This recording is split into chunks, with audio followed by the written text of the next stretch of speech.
Hello, everyone. Um, for those who, clap it up, clap it up.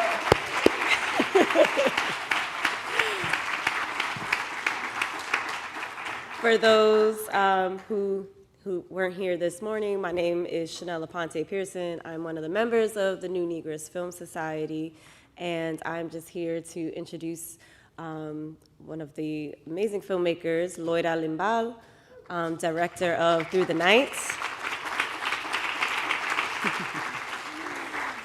Loira will actually be in conversation with Madeline Anderson, who should be with us virtually shortly. So thanks so much for sticking around and being part of this conversation.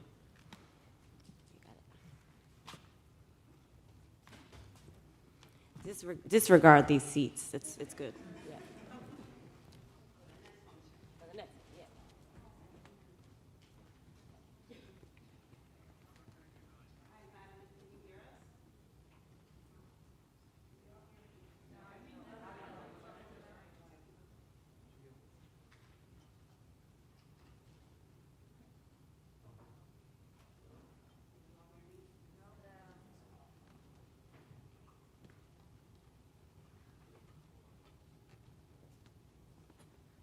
Now? Yes, we're on. Okay. Hi, everyone.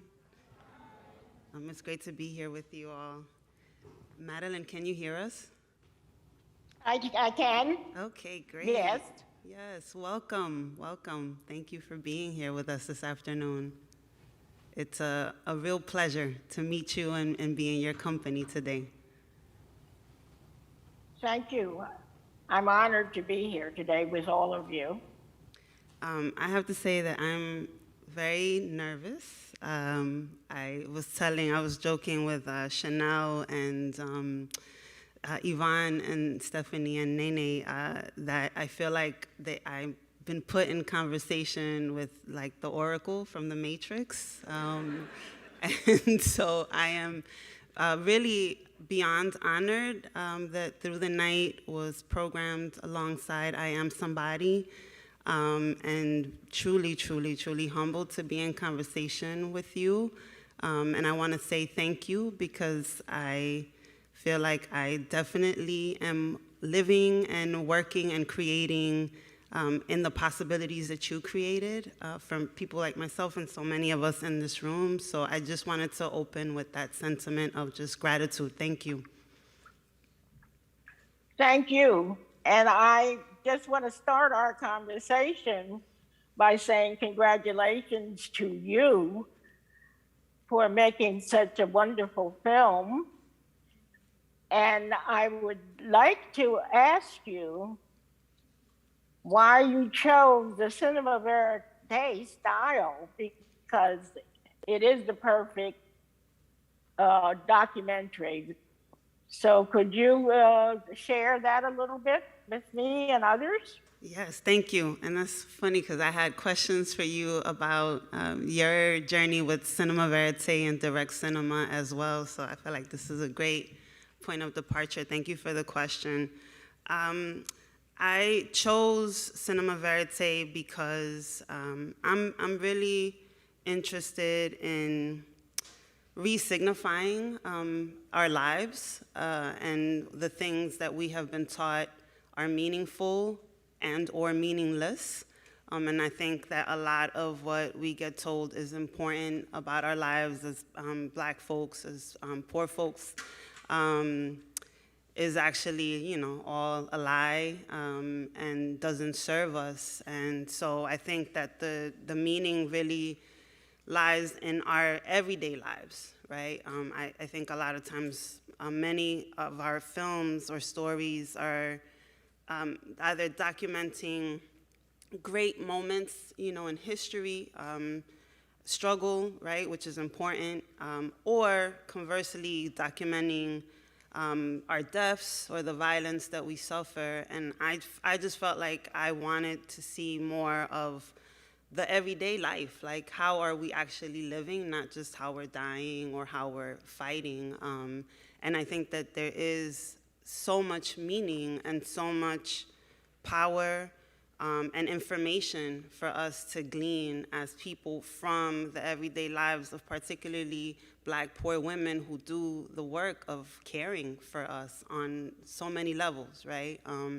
And so I felt like this was the world, the universe that I wanted to see, and then I also wanted to say, this is a universe that is worthy of having a camera, directed at it. And this is a world that is important enough for us to not only see, but like linger in and be patient with. And so cinema verite to me felt like the best, medium, the best form to do that, because I feel like verite is so much about listening, and letting things unfold as opposed to imposing yourself, into it. So that was some of the thinking behind why verite for me. Yeah. I was asking because in addition to being so moved by the truth of your film, I was interested in the way that you conducted the production of it so that you were not intrusive, that the story that was told was guided and directed by the person who was impacted by the story. And to me, that is one of the great gifts of cinema verite, that you can become so immersed in the nature of the people that you work with and the gifts that they bring, and concentrated on that person's guidance. The main person in the film really directed the film. Mm-hmm. She told her story in her own words and by her own actions. And that's true to me, to true cinema verite. Mm-hmm, mm-hmm.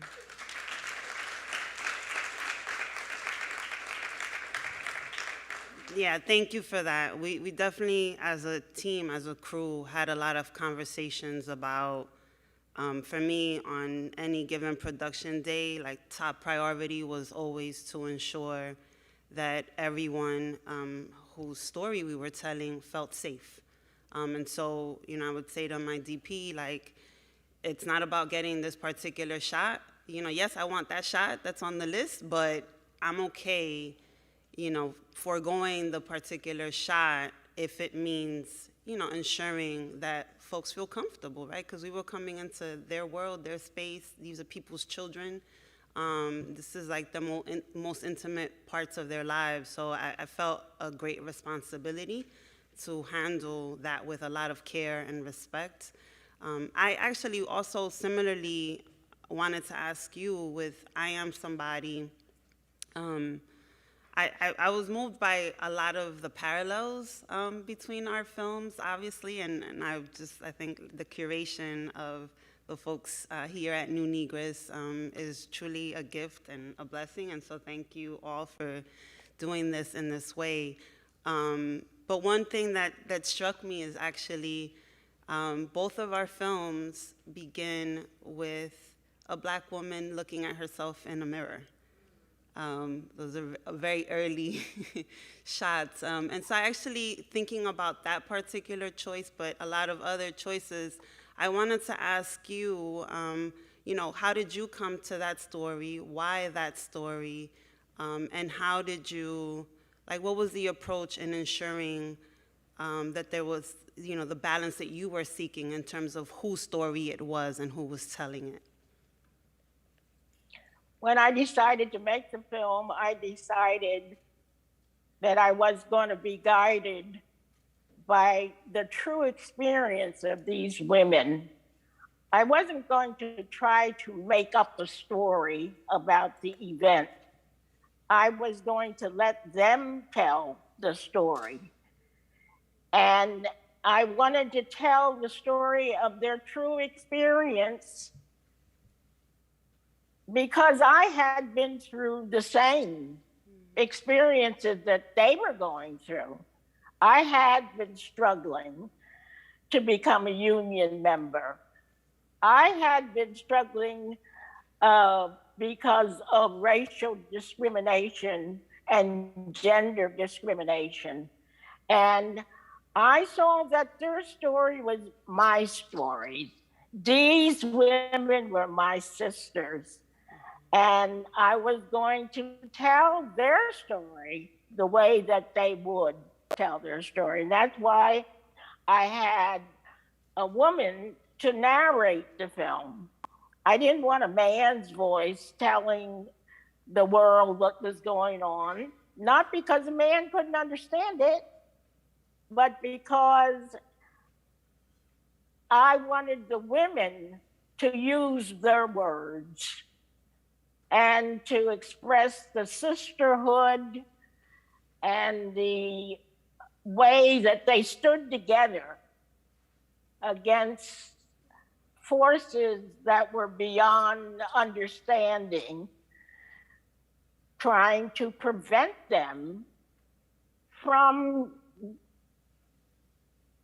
forming a union, for seeking better wages, and then for self-respect.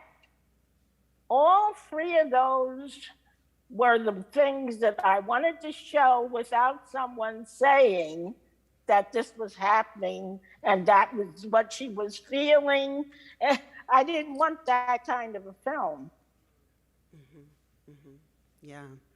I actually, you know, as you say that this was your story, I know that, or I read rather, that between your first film, Integration Report, and I Am Somebody, there were 10 years.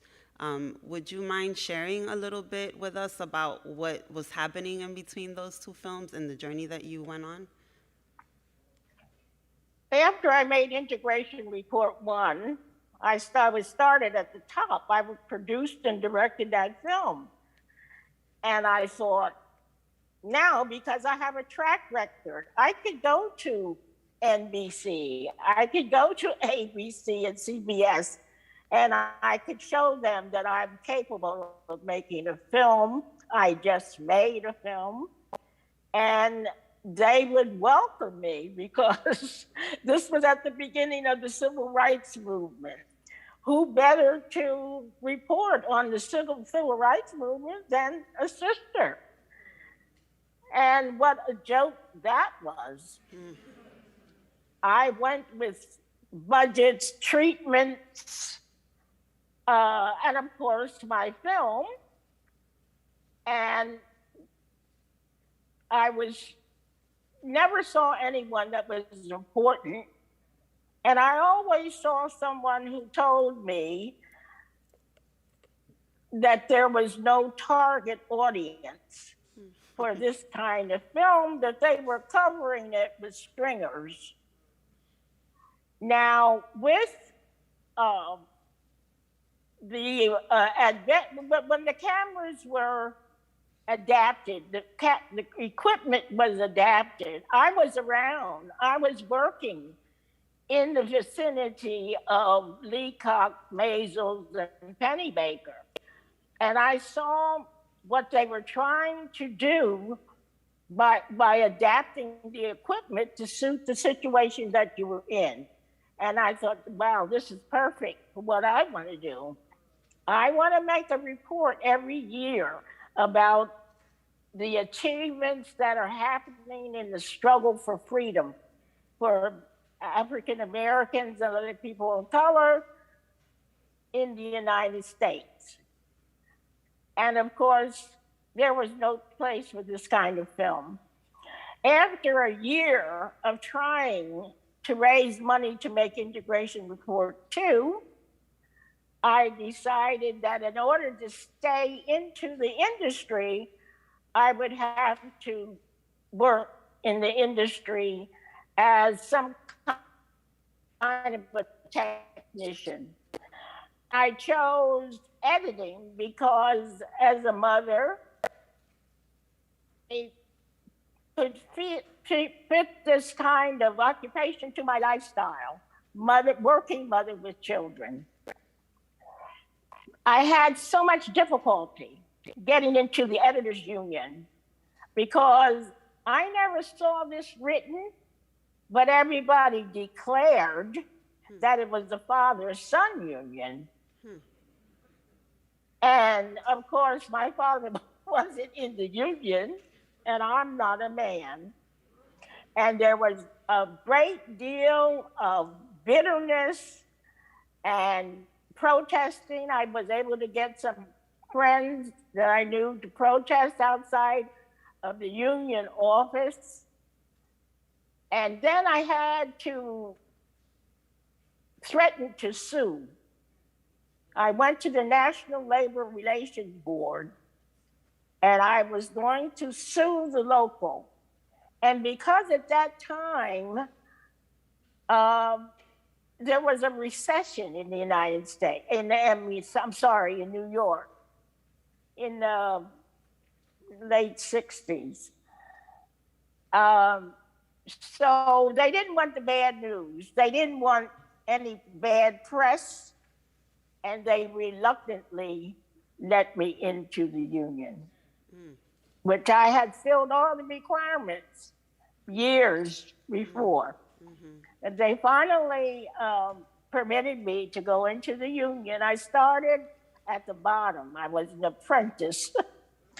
Apprentice maybe for a month or two, and then I became an assistant, and then I became an editor and worked as an editor for about 7 years, the only black woman, the only black period, editor at the local station, which was NET at that time, but it later became WNET.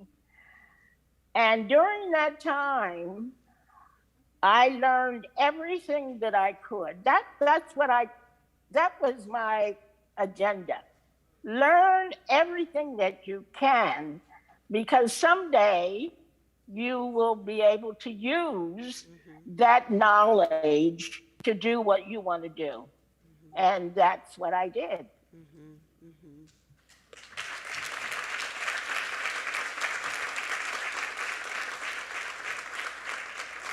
There were no film schools, so I couldn't go to a film school. So I set up my own tough syllabus. I went to lectures, I went to equipment renting houses, I went to museums, lectures, you name it. I went and I learned. Everything that I learned, I later used. So you never know what you can do with what you learn. And if you take advantage of every opportunity, that's going to help you to do what you want to do. Yeah, actually hearing you speak right now brought me to a slightly different place in terms of a question. I think oftentimes for artists who are mothers, it's hard, right? It's a hard balance. We know that. We hear a lot of that. But I actually wonder if there's any ways, or in what ways do you feel like mothering and motherhood strengthened your practice as a filmmaker, or informs your practice as a filmmaker? Well, as everyone in the audience, and I don't know if you have children. I do. But children are the greatest blessing that you can have. And you have these children and you value them and you take care of them. And you see and you make sure that they can have the best life that they can have. I had a wonderful gift. I had a friend who was my husband. He made it possible for me to do what I did. Traveling, working late at night. he wasn't a Mr. Mom. He had goals of his own. We both were activists in the community, in the church, in schools, wherever we were needed, we were activists, as well as trying to become professionals in what we were doing. And so he was a loving co-parent, and I felt safe when he was taking care of the children, and he felt that the children were safe when I was taking care of the children.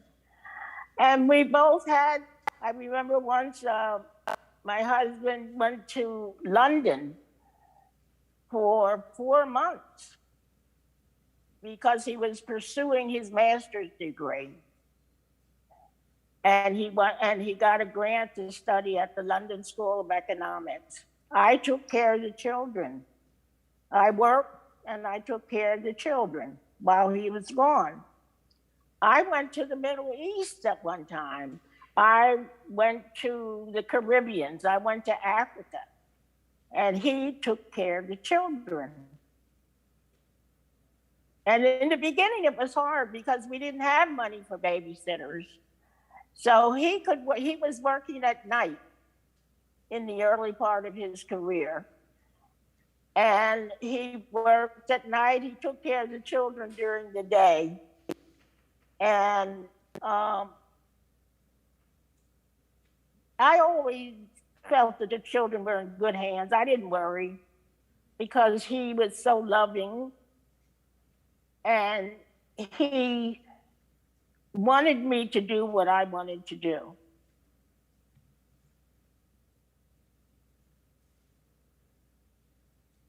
How did I do it? Well, sometimes during those days,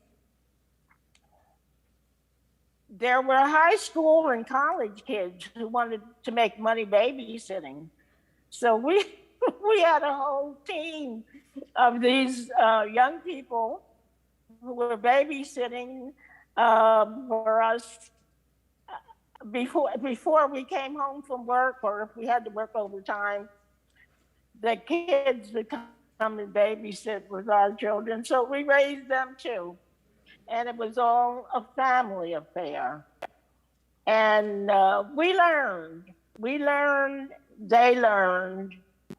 And that's what it's all about. It's loving and learning. Mm-hmm.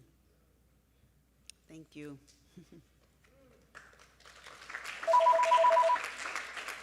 Ooh. Is that you? No, that's my phone. No?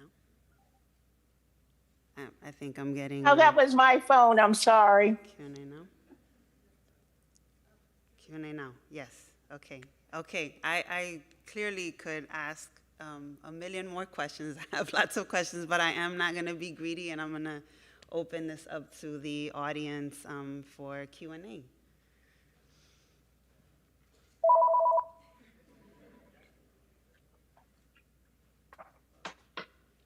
Any questions? I think there are 2 mics up there, or comments. It doesn't have to be a question. Oh, stop it.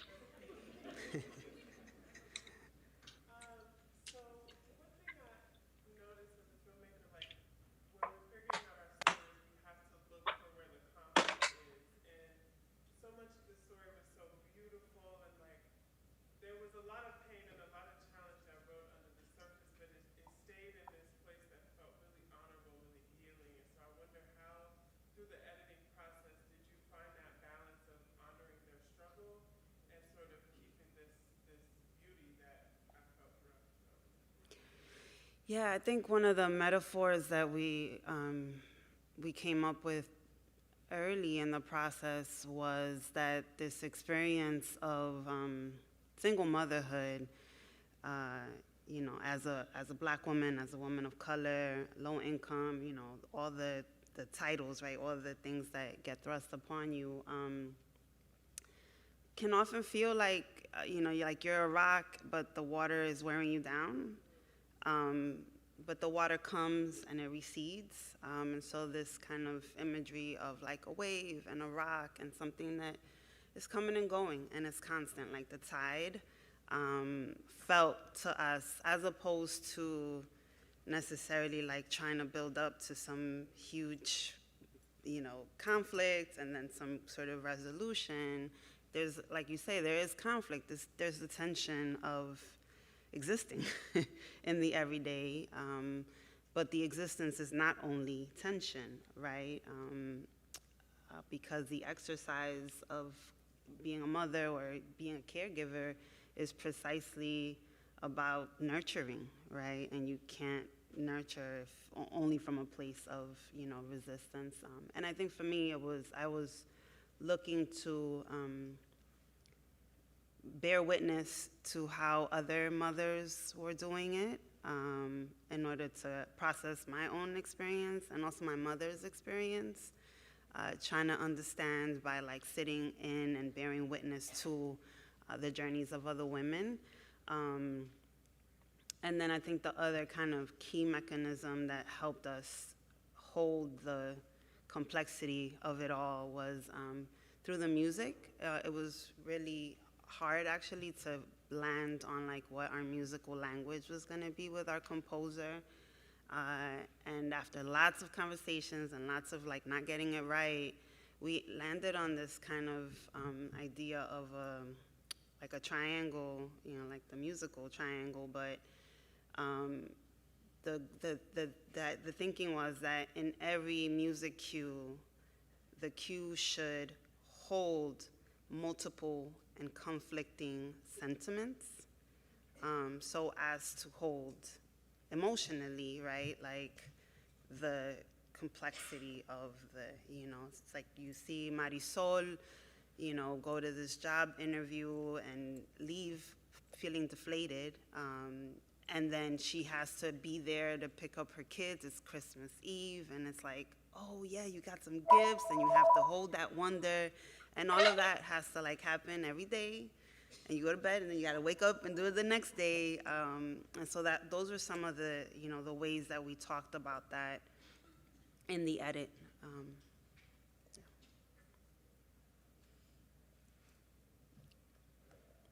We have a question up there. Oh, hi. Okay. One thing that I really appreciate about both films is that it gave us a sense of, I Am Somebody happened a long time ago, but feeling like you're there in that moment, wanting to make a difference. And so I'm curious, what, if at all, happened with 1199 in terms of, this is a incredible work to forward that movement, that union work. So I'm curious if anything happened with the film in support of that union work, and then also with your film Through the Night, how this work is supporting those small, daycare centers that are dependent on community support or governmental support to stay open. So for both, like, how does it support the work that you brilliantly showed?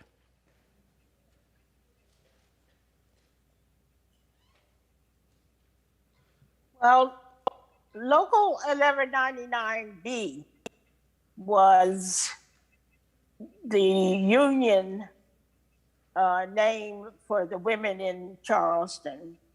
Unfortunately, the union only lasted a couple of years because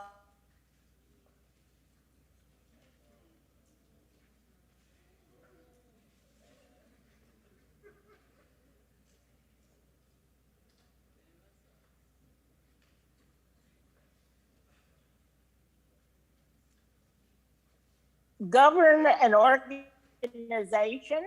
They didn't have, in other words, they didn't have the skills or the funds that they needed to succeed as a long-term organization. And I remember in 2007, I had a call from one of the women And she asked me if I would ask 1199 to help them to get the film shown on public television. And I called local 1199, and they did help them to get the film on television for Black History Month. But it was just that one special occasion. They really didn't get the support that they need for long-term strength to keep the union together. And that was unfortunate. In our case, I would say, you know, I think about impact on like a couple different registers. As a filmmaker, my kind of North Star was making something that could be an offering to the people that it's about. So I was thinking of Nunu and Marisol and Shanona and the children as my primary audience. And I think in thinking about it in that way, the impact there was, you know, when we first screened the film to them, the full completed film to them, it was actually in the very beginning of the pandemic. So we had to do it over Zoom. And Marisol, the very first thing Marisol said was, wow, I really didn't realize my worth. And for me, that was like it, you know. Nunu in this journey, like, now understands that she's human. She's amazing, but she understands that she is immortal, like the rest of us, and that means that sometimes she has to say no to other people. And the film helped her to reflect on that, you know. Obviously, her own journey, right, with this, you know, with the tumor and the surgery and the health scare. But the film, you know, was able to provide like an opportunity of reflection for her that she might not have otherwise stopped to like have, because she's always on the go. And so, you know, I saw them recently.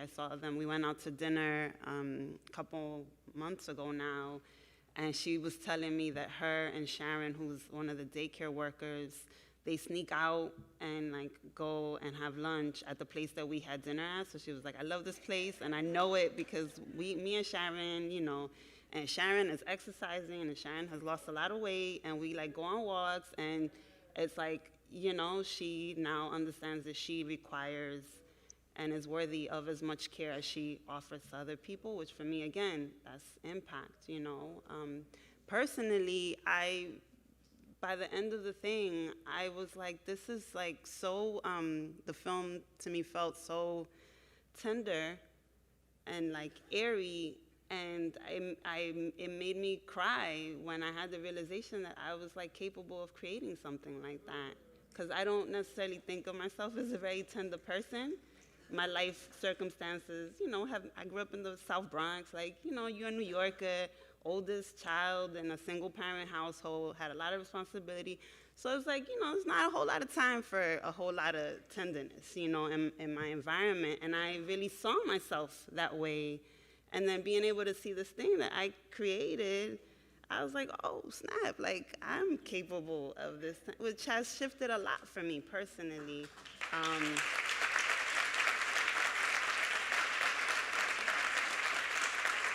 But the one thing I want to say about I Am Somebody, it's had a great life in terms of distribution, because 1199 made sure of that. And one of the mandates that I had for making the film was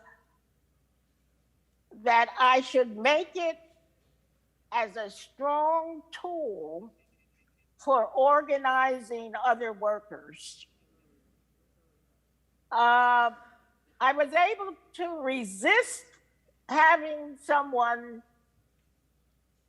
make a pitch in my film for the importance of having a union. I wanted that to come from the women. And so that I had Claire Brown, who was the narrator, say that when she was walking. That scene is not in Charleston. That's along the East River. She, that near my apartment at that time. Claire came up and she was told the story in her own words. That was not written. That was not a written script. Not a word of it. It was all Claire's telling about her experience and the experience of standing together to make sure that they accomplished their goals for the strike. Now, in terms of distribution, the film has been shown in a half a dozen or more films, or more than that. For years, it's been part of curriculums in local colleges, state colleges, even at Harvard. It is in the Library of Congress. I Am Somebody. It was inducted into the Library of Congress last year, the year before last. So it's had a great life in terms of other people seeing it and using it to teach the lessons of the film. Yeah. And also, my first film, I didn't know anything about distribution when I made Integration Report 1. So I became the distributor, and I took it everywhere that I could. And by word of mouth, I built up a chain of distribution. So it's had a great life, and that is in the Smithsonian. So I'm leaving a legacy. Absolutely. For other filmmakers, other union organizers, other mothers. And that makes me happy to know that this film will be deposited where others can study it and be richer for my small contributions. Mm-hmm.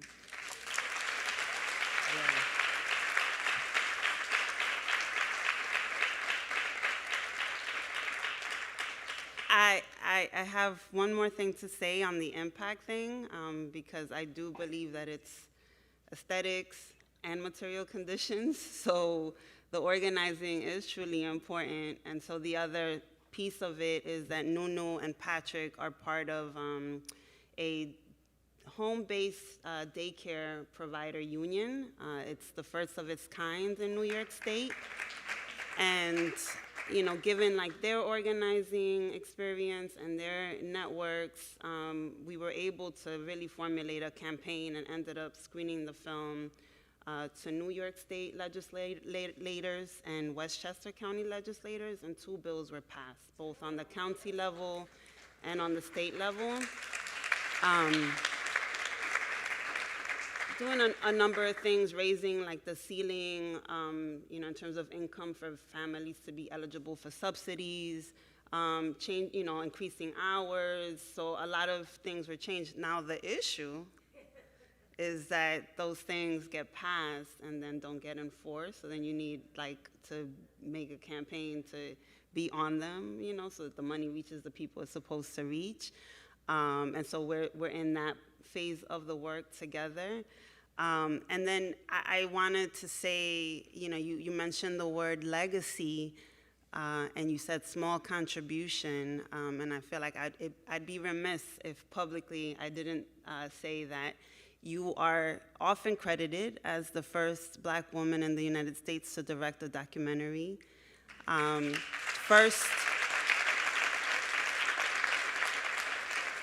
First to executive produce a series on public television. I mean, a first of so many different things. So the legacy and the contribution is in no way small.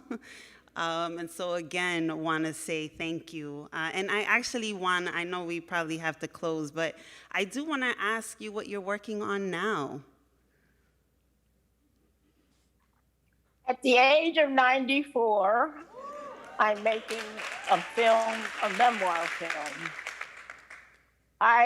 During the pandemic, I tried to write a memoir.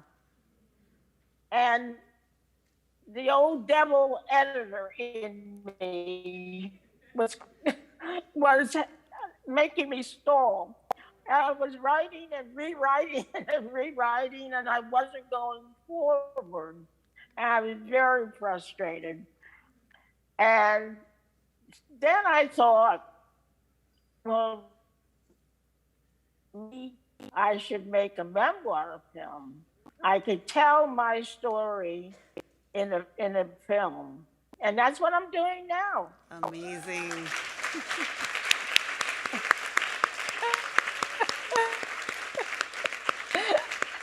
How I wanted to ask you, Laura, what about the distribution of your film? I saw it on TV. Yeah. A while ago, I saw it, and then, but I didn't remember the title. And so when I was asked to participate in the conference, I was able to access it on Prime. And I was wondering what's happening to the distribution of your film. Yeah, so the film, we were fortunate to receive funding from ITVS and Black Public Media, Latino Public Broadcasting, so very much a public media project. And the film broadcast on POV in 2021. And then it's now on Amazon Prime. And actually, I realized that this is my very first time screening the film in a theater because I released the film in 2020. So all my festival things were virtual, and I think I've had two screenings with people, but they've been outdoor screenings. So there were like things that I was able to hear in the sound mix that I had never heard before. And like being able to hear when y'all like laughed, and outdoor screenings are not the same. And so this really special. I was like crying myself throughout the whole thing. I was like, oh, I've never had this experience. So thank you again for that.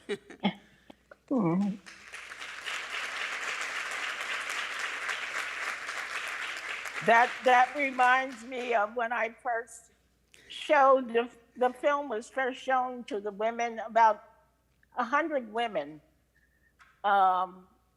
Local 1199 rented Reed Theater at that time. And these women, some women came up from Charleston, and a lot of women came from local areas who were members of a local 1199. I had a baby right after my first answer print. I almost didn't make it because I was pregnant the whole time I was making I Am Somebody. But I went to the theater when the lights were down, and I had my baby in a sling, and my husband was sitting beside me, and these women talking about understanding what was going on. They laughed at things that were funny. They talked to the screen. They jumped up and down. They sang. I was crying the whole time because I knew that I had made a film about their true experience, and they were relating to it, and I was so happy about that. And I left before the lights came up because I didn't want anyone to see me there crying. And so that was one of the best experiences of my life, watching the film with those women. I'll never forget it. That's beautiful. Thank you for sharing that with us. I think we have to end, but Thank you again for sharing so generously with us today and for all of your work and all the possibility you have created for all of us in this room. Thank you. Thank you. And I thank you. I'm so honored to be here today. Thank you for inviting me. And it was great meeting you, Laura. Oh, yes. I hope that we can stay in touch. I have more questions. Yes. And I have of you also. Great.